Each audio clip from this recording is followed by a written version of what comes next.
Oke, halo, hai, welcome back to El Artisan Podcast. Senang sekali karena saya ketemu dengan berbagai macam bapak-bapak nih hari ini. Saya ditemani oleh bapak-bapak yang keren banget ya. Di sini ada Bapak Ali Tranghada selaku CEO Indonesia Property Watch sekaligus pengamat properti. Hai Bapak. Halo. Kemudian ada Bapak Hari Gani, Wakil Ketua Umum REI.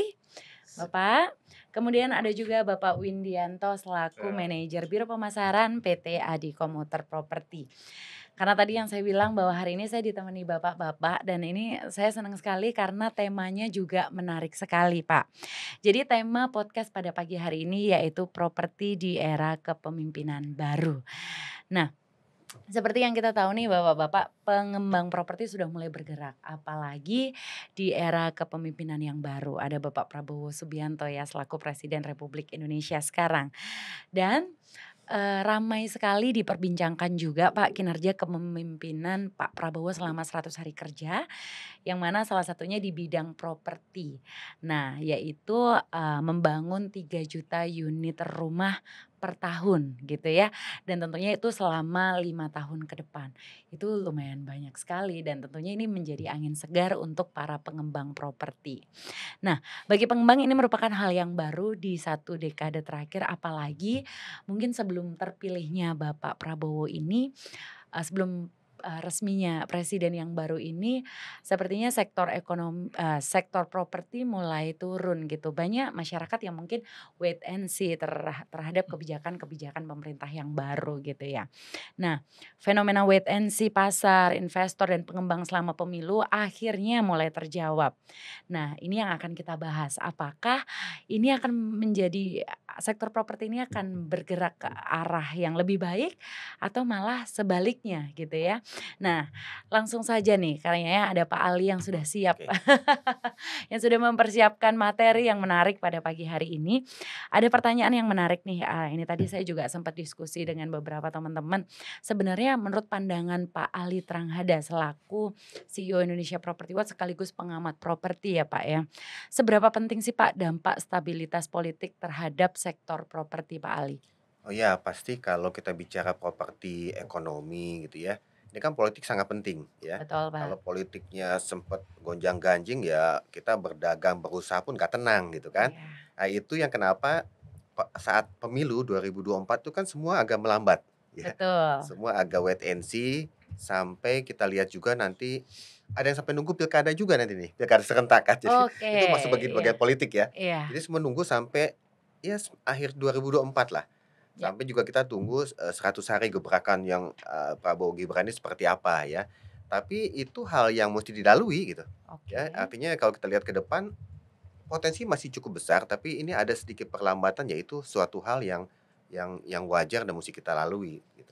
Jadi menurut Pak Ali sekarang ini sebenarnya masih belum totally orang ini ya, jadi masih wait and see juga Belum, ya? betul betul. Karena masih menunggu pilkada juga, gebrakan 100 hari itu tadi? Ya betul. Oke, kemudian yang kedua Pak, banyak fenomena yang terjadi di tahun ini, jadi ini kan flashback sedikit nih Mmm, sebelum pemilu ya. oke. Ada beberapa fenomena seperti badai PHK, Mmm, kemudian ada penurunan segmen menengah. Bahkan sebelumnya saya juga sempat diskusi sama beberapa agent properti, mereka menyatakan bahwa sebenarnya segmen menengah ini tuh sekarang yang lagi dihajar. Ketika segmen menengah tidak bisa bertahan, iya ini iya hasil diskusi iya. nih Pak. Bisa jadi ketika mereka tidak bisa bertahan, bisa jadi mereka bisa jadi jatuh atau kalau enggak jadi orang kaya banget, punya Mhm investasinya banyak mhm. gitu. Atau ketika mereka tidak bisa bertahan mereka akan jadi susah banget gitu, Pak. Gimana tuh, Pak, menurut pandangan Pak Ali? Iya, kelas menengah memang saat ini kan sempat itu terjadi kenaikan ya, Iya, tapi kemudian kita bicara ekonomi, dampak ekonomi ada penurunan juga. Jadi yang menengah itu karena agak turun lagi sedikit kan. iya, Sebetulnya itu kan apa ya, ini dampak ekonomi juga lah, GDP growth juga, global juga. Kan krisis global ini termasuk import ilegal gitu ya. Banyak pabrik apa yang industri yang kolaps juga. Itu sih sebetulnya tadi kembali lagi ini bagian dari satu siklus cycle ekonomik sebetulnya kan. Bagaimana nanti pemerintahan baru ini bisa apa ya, membuat titik titik terang kemana nih, arah rencananya mau kemana nih Hmm. ekonominya. Apalagi Prabowo Gibran rencananya 8% kan. Katanya suatu suatu harapan yang kita lihat nanti timnya seperti apa. Ini kembali lagi nih, ini kalau kita lihat ekonomi kan kita lihat harapannya seperti apa ke depan Iya, gitu ya. Kalau kita lihat sebetulnya ini kerja keras di kementerian juga, nggak Kementerian Properti aja, nggak ke iya, Kementerian Perumahan aja, perumahan. Kementerian Perdagangan, Perindustrian, ini kan semua lagi, berputar otak nih ya, rencana apa aja, stimulus apa aja, insentif apa aja. Karena kan tidak terjadi di Indonesia aja, ketika itu global ekonomi terjadi di dunia, itu semua akan, geopolitik lagi kan, geopolitik, di Timur Tengah, itu kan akan membuat apa ya, ada pergerakan ekonomi di global yang mungkin berbeda peta persaingannya nanti ke depan gitu loh. Ini semua lagi membaca nih pengusaha nih, termasuk pemerintah. Oke, Tapi kalau kita lihat ke depan harusnya Indonesia itu harusnya baik-baik saja lah. Dengan oke. ada sedikit kontraksi ekonomi, iya itu wajar. Toh kita nggak terlalu sampai krisis gitu ya. Ke depan harusnya masih cukup bagus sih. Oke, jadi Indonesia tuh sebenarnya masih baik-baik aja dan memang banyak pengusaha, banyak developer dan semua investor properti yang memang dengan pemerintah baru, harapan baru gitu Ya, ya. yang kita tunggu sebenarnya gebrakan tadi. Insentif apa dan kebijakan regulasi fiskal apa yang bisa mengangkat daya beli yang tadi, kaum menengah ini? Iya, oke. Karena tadi faktanya memang banyak kaum menengah yang mau menjadi miskin malah gitu kan ya. Iya, Tapi itu ya itu, kita harus sama-sama pahami gitu loh. Kita tunggulah kebijakan insentif dan kebijakan karena ini udah mulai, iya. optimismenya udah mulai bagus sebetulnya. Iya, optimismenya masih bagus ya. Dan ini saya mau ke Pak Hari nih, selaku Wakil Ketua Umum REI ya, Pak, ya. Itu tadi sempat bicara ngomongin insentif, ada kebijakan fiskal yang sebenarnya lagi ditunggu-tunggu oleh masyarakat. Nah, ini flashback lagi before election, sebelum pemilu ya, Pak, ya. Selama periode kepemimpinan sebelumnya, ya memang ada banyak, kebijakan yang sebenarnya sudah banyak memberi dampak signifikan gitu ya, Pak, ya. Dan seberapa besar sih dampaknya gitu kan, kayak kita tahu sampai dengan Desember nanti masih ada insentif PPN 100% gitu. Menurut Bapak itu memiliki dampak yang cukup besar atau bagaimana? Bahkan sebenarnya kebijakan apa yang, benar-benar membooster terkait peningkatan sektor properti, Pak? Iya, jadi, dengan adanya insentif yang diberikan pemerintah kemarin PPNDTP kepada industri properti artinya apa? Artinya ada masalah kan dalam industri properti. Oke, ini nih, Makanya ini diberikan menarik nih. insentif ya kan. Ada masalah, kenapa masalahnya tadi Pak Ali pernah sampaikan, ada penurunan daya beli, Oke, ada efek akumulasi masih yang belum kelar pada saat Covid kemarin. oke. Ya, ini semuanya kan berakibat pada ada PHK, Iya, ya kan, ada tadi yang kaum menengah makin daya belinya makin turun, ya kan. Kita lihat sekarang ini katanya data dari BPS dan Bank Dunia itu tabungan kaum menengah yang di saldo tabungannya di bawah 100 juta itu iya, turun dari 3,8 menjadi 1, sekian. 1,5 iya, ya. oke. Luar biasa turunnya. Luar biasa. Terus penjualan mobil turun sampai 4%. Oke. Penjualan motor naik 19%. Tukar sama kayak Deborah, Pak. Deborah ini awalnya kelas menengah, jadi sekarang udah turun jauh. Iya. Jadi dari Dan yang tadi satu lagi saya lihat ada data itu pengeluaran untuk makan itu meningkat. Oke. Jadi itu kan makan itu kan kebutuhan paling dasar ya Iya, kan. betul, Pak. Jadi jatah untuk yang lain-lainnya berarti ada pengurangan. Betul, betul. Tapi lucunya saya dapat data dari AC Nielsen ya kan. Itu data yang untuk pendidikan, untuk rumah itu turun peringkatnya bukan peringkat 2 3 turun ke 4 5. Yang nyelip di antara 1 dan 3 4 5 itu tadi ini kebiasaan kaum menengah kaum apa milenial ini. Kopi. Lifestyle, ngopi Lifestyle. segala macam kayak gitu, jalan-jalan segala macam. Betul. Nah, ini ada agak kacau juga nih kita nih apa kondisi masyarakat kita ya kan. Nah, ini yang membuat akhirnya pemerintah mengeluarkan kebijakan PPNDTP itu. Jadi kebijakan PPNDTP itu kan 2 kali. Dulu yang pertama ya. Yang Ya. pertama itu 2000 21. karena komi Ya, Pak, ya, 2000 sama ya 2022 itu ya. Udah. Itu keluar benar-benar permintaan dari kami, dari Ray. Oke, Pak. Kami yang berjuang minta. Ya.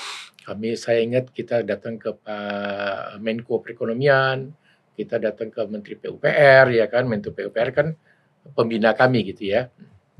Akhirnya dikeluarkan. Ya kan itu karena benar-benar dampak Covid ya. Tapi yang kedua ini kita nggak minta loh. Oke, Pak. Pemerintah mengeluarkan dengan sendirinya. Iya, berarti ini Berarti ini pemerintah merasa pemerintah juga perlu bantuan sektor properti nih Pak. Iya kan? Saya bilang ya kan, karena mereka tahu sektor properti ini perannya sangat strategis betul sekali, terhadap Pak. perekonomian kita. Kami melakukan riset dengan UI itu, kontribusi PDB sektor properti itu 14,6%. 14,6%. Jadi sangat signifikan kan. Nah dengan adanya, kalau sektor properti kacau, ya kan pemerintah yang rugi sendiri. Apalagi ada 185 multiplier effect, industri ikutan. Ya kan? Semua semen, besi, aluminium, kayu, semua furniture, semua itu kan. Kalau sektor properti bergerak, ini juga bergerak. Nah, makanya pemerintah buru-buru mengeluarkan PPNDTP tahap kedua. Dan PPNDTP tahap kedua ini realisasinya itu double. Yang tahap pertama sekitar 20 ribuan unit, tahap 2 ini sudah 40 ribuan unit ya, sampai bulan November ini. Oke. Jadi kelihatannya diserap benar nih, ya kan, diserap benar karena kenapa? Selain pemerintah juga nggak mau sektor properti itu turun, sementara teman-teman pengembang juga butuh ini. Terutama ini Pak Ali, teman-teman yang punya stok apartemen, ya kan? Iya. Itu terbantu benar tuh Di stok. dengan Salah jualan. satunya kita nih Pak. Sini juga kali ya, termasuk di Salah sini satunya produk Iya. kita kan. gitu, Nah. Pak, ya. Yang tapi lucunya juga saya ya karena kami Ray ya, kami tempat mengadu beberapa teman-teman pengembang gitu ya. Iya. Semua pengembang tidak hanya pengembang besar tapi juga tidak hanya pengembang menengah tapi juga pengembang besar. Mereka selalu ngingetin saya, Pak Hari jangan lupa tahun depan dilanjutkan ya PPNDTP-nya. Iya, oke, Wah. Pak. Duh, pesannya itu Gencar sekali. gencar sekali. Jadi artinya apa? Mereka melihat sebenarnya pasar itu sekarang belum normal. Belum normal. Mereka bisa jualan karena terbantu insentif PPNDTP. Iya, betul. Mereka khawatir sekali. tahun depan nggak bisa jualan normal ya, PPNDTP nggak ada, wah mereka bisa, ya kan, Iya, kolaps. betul, Pak. Nah itu pesannya. Jadi memang efek dari PPNDTP kemarin sangat-sangat terasa banget dampaknya bagi pengembang menengah dan pengembang besar.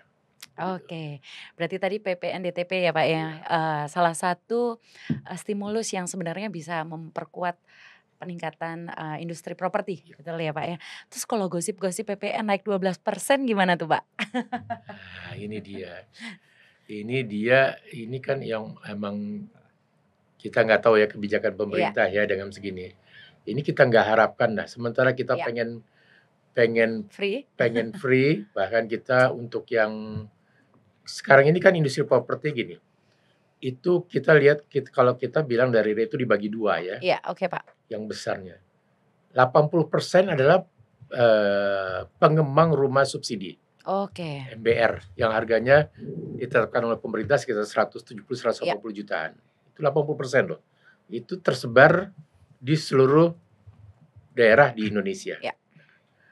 20% pengembang rumah komersial. Oke Pak. Nah itu 70% ada di Pulau Jawa lah, ya rumah komersial ya kan lebih terkonsentrasi di Pulau Jawa. Nah mereka ini ya kan sekarang ini semuanya sedang terdampak. Ya. Dan bahkan kita mengeluarkan satu usulan baru, semua stakeholder properti ya, kayak Ray, BTN, bahkan PUPR, ya. Supaya ada satu segmen baru lagi namanya segmen MBT. MBT. Masyarakat oke, berpenghasilan tanggung lah. Itu kalau MBT. Ya. Subsidi enggak, komersil enggak gitu Pak? Subsidi. Iya, antara itu. Subsidi nggak mau ke atas nggak Iya. bisa. Nggak bisa. Antara Iya, yang jadi pendapatannya- Menarik kali, Pak. Subsidi nggak mau, ke atas nggak bisa Iya, gitu. betul. Ya. yang antara 8 sampai 15 juta itu pendapatnya. Itu. Kita mau itu juga dibantu mendapatkan insentif-insentif seperti yang diperoleh teman-teman pengembang MBR. Nah itu karena kenapa? Kita merasakan dampaknya sekarang, ya kan? Ya. Bahwa itu masih masalah, ya kan? Jadi Tambah lagi kalau tambah lagi kebijakan 12% PPN, waduh. Aduh, semakin ya Pak Saya ya. rasa ini kalau soal 12% ini ya bukan urusan industri properti aja. Iya. Semua sektor Semua sektor ya Pak ya. menghadapinya sama. Ya. Kita belum pulih, masih tergopoh-gopoh. Kenapa ada lagi kenaikan PPN gitu ya Iya. kan gitu loh itu. Oke, menarik sekali ya Pak Ya. pembahasannya. Nah, sekarang saya mau ke Pak Win. Tadi sempat Bapak Hari menyampaikan bahwa tadi penjualan mobil menurun nih Pak. Kemudian pembelian motor meningkat. Ya, kemudian juga konsumsi lifestyle, kopi itu meningkat. Jalan-jalan juga meningkat. Gimana nih ADCP ya khususnya untuk brand LRT City menangkap atau menjawab tantangan ekonomi tersebut atau menangkap kondisi yang ada di Indonesia ini. Khususnya tadi kalau saya lihat, sekarang orang semua berarti nggak lagi beli mobil. Mereka sekarang rata-rata lebih banyak mengutamakan lifestyle. Nah, itu bisa jadi peluang harusnya ya Pak buat LRT City. Boleh dijelaskan nih Pak, gimana LRT City menjawab dan menangkap peluang yang dengan kondisi yang ada gitu. Ya, baik. Itu tadi menarik dari Pak Ali dengan Pak Hari. Artinya ada benang yang memang bisa dirajut. Salah satu adalah middle class itu turun ya Pak Ali ya. Satu adalah middle class turun. Tadi pagi saya baru baca bahwa ternyata middle class itu mereka justru sekarang menahan Pak. Iya. Menahan, artinya mereka tuh menunggu kebijakan yang memang sedang dikeluarkan oleh pemerintah. Nah, kedua tadi menarik dari Pak Heri menyampaikan bahwa ternyata lifestyle gaya hidup itu benar-benar berpengaruh gitu Pak ya. Di Bora salah satunya Pak. Kalau jalan dengan saya itu senangnya apa-apa siapin kopi katanya gitu. Nah, satu kopi, satu makan dan sebagainya. Tapi memang ini tidak bisa dipungkiri Pak ya. Artinya saya pun mengalami hal yang sama. Ketika saya jalan dengan keluarga pun pasti ya minimal 500 1 juta tuh bisa habis sekali jalannya Pak ya. Nah, sehingga itu yang menyebabkan ternyata banyak di kelas menengah itu ternyata mereka lebih konsumtif. Ditambah lagi sekarang hedon ya Pak. Sebentar-sebentar harus apa? Sosmed, upload. Nah, itu yang mengakibatkan akhirnya gaya hidupnya tiap bulan tiap minggu harus jalan keluar upload di sosmed. Nah, itu yang menyebabkan ternyata menjadi masalah. Nah, di kita pun juga sekarang mengalami masalah yang sama seperti itu Pak. Artinya daya beli kaum menengah itu mengalami penurunan Pak. Dan ditambah lagi tadi beberapa hal makroekonominya yang memang tadi disampaikan Pak Ali, ekonomi lagi turun gitu Pak ya. Tambah lagi kita dihantam oleh kondisi yang saat ini DBR yang bermasalah terkait dengan pinjol dan sebagainya. Tapi terlepas itu kita di ADCP masih tetap optimis Pak. Karena kita adalah pengembang properti yang memang berbasiskan satu-satunya pengembang properti yang berbasiskan pada transportasi massal. Nah, itu adalah salah satu value yang memang tidak dimiliki oleh pengembang lain, itu Pak. Nah, ini jadi salah satu kekuatan kita. Nah, ya gimana kita coba terus mengembangkan value-value yang ada di kawasan kita untuk bisa terserap oleh market. Nah, jadi ya gimana kita ngebuat branding terhadap kawasan kita untuk bisa terserap oleh kaum muda dan sebagainya. Iya, kalau tadi sempat dibilang bahwa orang beli mobil mulai menurun atau jangan-jangan udah pada beli di LRT City Pak. Kan menggunakan transportasi massal Salah tuh, Pak. satunya adalah itu mungkin. Jadi ketika kita berharap adalah dengan adanya apartemen yang kita ciptakan adalah di mana berbasiskan pada transportasi massal, pola hidup dan gaya hidup kaum muda maupun kaum tua juga berubah Pak, beralih. Dan harapannya kemarin kita juga melakukan semacam kalkulasi hitung-hitungan Pak. Ketika seorang yang bekerja dari rumah yang jauh dari transportasi massal dengan dibandingkan oleh konsumen yang tinggal di simpul transportasi massal itu cukup signifikan. Sebulan tuh bisa mereka nabung saving 3 sampai 4 juta per bulan. Dikali setahun sudah lumayan. Istilahnya sudah bisalah untuk beli di LRT gitu ya, untuk di LRT City gitu.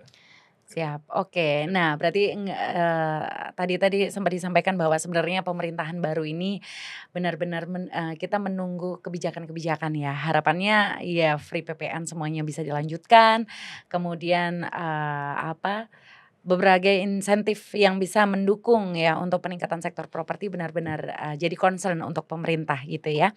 Oke, kita tadi sudah lumayan banyak membahas terkait before election ya Pak ya, sama harapan-harapan untuk pemerintahan ke depan gitu ya Pak. Saya jadi ingat first statement Presiden Pak Prabowo nih yang bilang bidang nanti ketika memimpin pemerintah akan berfokus pada bidang properti yang akan membangun 3 juta unit rumah per tahun selama masa kepemimpinan di 5 tahun ke depan. Ini jadi angin segar ya buat pengembang ya, betul ya Pak? Gimana nih Pak, pengembang mungkin dengan teman-teman Ray merespon statement atau program beliau? Boleh dijelaskan Pak? Iya. Ya ini program 3 juta rumah ini kan kelihatannya salah satu program strategisnya Pak Prabowo ya. Iya betul Pak. Selain makan siang gratis. Ini yang Betul. paling viral ini dua-dua ini ya kan. Iya betul Pak. Banyak masyarakat yang sangat tertarik dengan program 3 juta rumah ini. Tapi satu catatan dari kami adalah bahwa ini kan tujuannya ada dua nih sebenarnya pemerintah nih membuat program 3 juta rumah ini. Pemerintah Prabowo sekarang punya tujuan untuk pertumbuhan ekonomi 8%, Ya. yaitu pertumbuhan ekonomi. Tapi juga pemerintah punya tujuan untuk pengentasan kemiskinan. Ya. Nah, makanya 3 juta rumah ini dibagi dua nih. 2 juta itu ke arah pedesaan dan daerah pesisir katanya. Ya betul Pak. Dan yang 1 juta rumah di perkotaan. Ya. Nah, 2 juta ini itu sebenarnya kita punya data dari BPS dari sensus ya. Itu ada 26,7 juta rumah tidak layak huni namanya. Ya kan? Itu rumah tidak layak huni menurut saya itu yang paling banyak di desa itu seperti itu. Kita lihat kan rumah-rumah di desa kan tidak ada MCK-nya ya kan, sanitasinya betul, nggak ada, dindingnya dari gedek segala macam kayak gitu. Nah itu patut itu bagian Jadi dari concern. pengentasan kemiskinan. Ya. Ya kan itu. Tapi juga ada rumah-rumah di daerah kumuh di Jakarta, di kota-kota besar, Surabaya, Jakarta, kota metropolitannya Bandung. Itu juga yang satu rumah dihuni sampai 5-6 keluarga, betul. ya kan? Ya. Nah itu juga mereka juga perlu itu kan rumah tidak layak huni juga karena sangat padat, tidak ada sirkulasi segala macam gitu. Kita lihat di daerah Kosambi itu yang paling dahsyat Banyak, itu kan ya, daerah betul, Pak. terpadat ya. Nah itu target pemerintah juga. Jadi saya selalu bilang sama teman-teman Ray ini ya bahwa 2 juta ini mungkin ini bukan urusan Ray lah ya kan. Mungkin juga bukan urusan Kementerian Perumahan yang baru nih. Oke. Tapi lebih urusan Kementerian Pedesaan mungkin kali ya kan. Mereka merenovasi rumah segala macam. Karena orang desa tanah rata-rata sudah punya. Ya kan? Oke, Mereka ya, Pak. cukup kok rumah sebenarnya ya kan. Lebih banyak tadi renovasi segala macam menurut saya. Rumahnya menjadi lebih layak. Itu urusan mereka itu. Kita kalau dibutuhkan kita memberikan bantuan coaching lah bagaimana membuat rumah yang sehat, layak huni dan macam-macam gitu. Kita punya kan DPD Ray di seluruh Indonesia kita punya. Tapi kalau Ray urusan itu yang 1 juta. Di perkotaan ya Pak? Yang di perkotaan ini. 1 juta perkotaan jangan salah loh. Kita bisa ada kota metropolitan, ada kota besar, ada kota menengah, ada kota kecil. Itu beda-beda karakternya. Kalau kota metropolitan paling 5 kota metropolitan yang paling besar itu kayak Jakarta, Surabaya, Bandung, Medan gitu kan. Ya. Itu Makassar misalnya gitu ya. Itu yang perlu banyak housing backlog-nya besar sekali ya. Mereka perlu lebih banyak rumah-rumah yang mungkin rumah-rumah yang seperti yang dibangun oleh Adi ya. Rumah-rumah vertikal ya kan. Rumah-rumah perkotaan lah kayak gitu kan. Karena harga tanah sudah mahal segala macam kayak gitu. Nah. Tapi juga ada rumah-rumah landed yang dibangun di kota-kota lain, kota menengah, kota besar lainnya gitu ya. Bahkan beberapa kota metropolitan. yang di atas 1 juta itu kayak Makassar. Sebenarnya saya cek ke teman-teman itu, mereka nggak siap kalau bangunan rumah bertingkat. Mereka belum siap masyarakatnya. Oke. Nggak bisa dipaksakan. Ya. Kalau Jakarta, Bandung, Surabaya udahlah bisa Sudah. mungkin ya kan. Tapi Iya. kalau itu belum siap. Oke, Pak. Bahkan pengembang besar yang jualan rumah apartemen di sana itu nggak jalan gitu proyeknya gitu ya. Oke. Jadi saya menganggap ini programnya dari 3 juta ini kita fokus saja ke 1 1 juta. juta. Ya. 1 juta ini ada urusan REI. Tapi jangan salah nih, 1 juta ini aja itu nggak gampang. Ya, betul, Pak. Karena hari ini seluruh pengembang nasional hanya membangun sekitar 300 sampai 400 ribu unit per tahun. Berapa, Pak, tadi? 300 sampai 400 ribu unit per tahun. Di mana 200 ribunya itu rumah subsidi tadi, rumah MBR, Ya. sisanya 100 ribu itu rumah komersial. Ya. Termasuk apartemen segala macam, rumah tapak dan rumah apartemen. Artinya apa? Dari 300 ribu jadi 1 juta berapa kali lipat? 3 kali lipat. 3 kali lipat. Itu betul, nggak Pak. gampang menaikkannya 3 kali lipat. Harus ada effort meningkatkan kapasitas 3 kali lipat. Kapasitas macam-macam. Kapasitas pengembang, kapasitas pasarnya juga tingkat 3 kali lipat. Itu yang perlu duduk lagi, bicara lagi. Nanti kita menunggu arahan dari kementerian baru ini. Tapi intinya kami program 3 juta rumah ini, untungnya ini Pak Prabowo juga membentuk kementerian yang baru nih. Iya. Ya. Iya, betul, Pak.